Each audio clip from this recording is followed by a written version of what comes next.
తెలంగాణ పునర్నిర్మాణంలో భాగస్వాములు కాబోతున్న 783 మంది అధికారులు కాబోతున్న మిమ్మల్ని,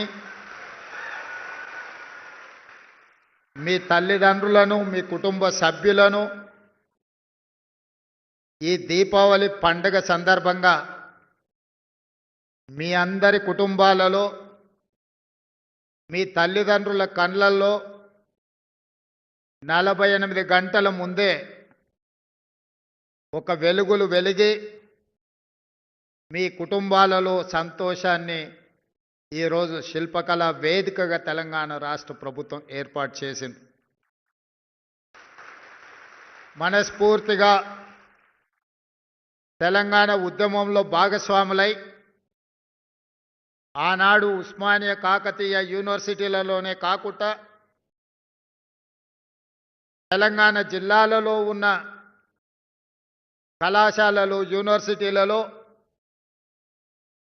అలుపెరగని తెలంగాణ పోరాటం చేసి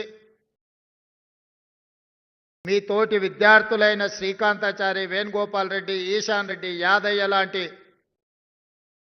తెలంగాణ యువ విద్యార్థులు తమ జీవితాలను దారబోసి ఆత్మ బలిదానాలు చేసుకొని తెలంగాణ రాష్ట్రాన్ని సాధించింది.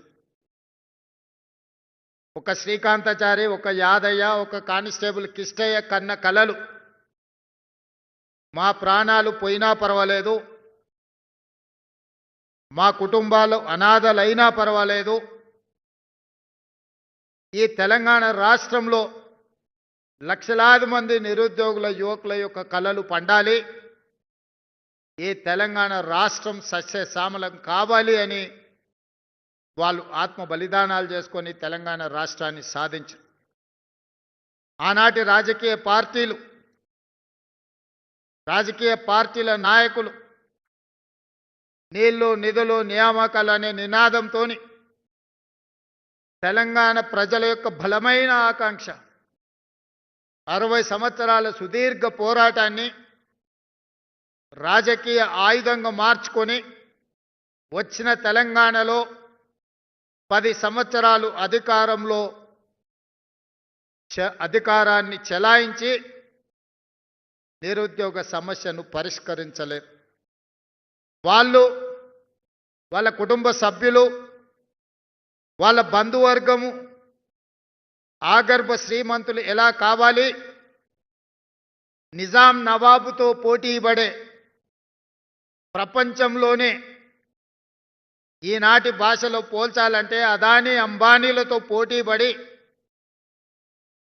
అల్లుడిని అంబానీ చేయాలి, బిడ్డను బిర్లాను చేయాలి అనే కలలు కంటూ 10 సంవత్సరాలు పరిపాలన కొనసాగించింది.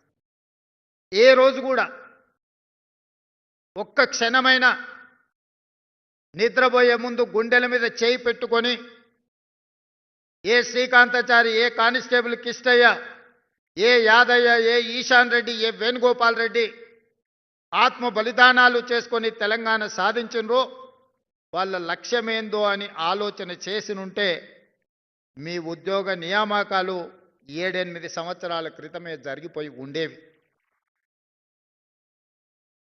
ఈనాడు తెలంగాణ పునర్నిర్మాణంలో మీరు సీనియర్ అధికారులుగా ఈ ప్రభుత్వంలో బాధ్యత వహించి ఉండేవాళ్ళు. కానీ ఏ రోజు మీ గురించి కానీ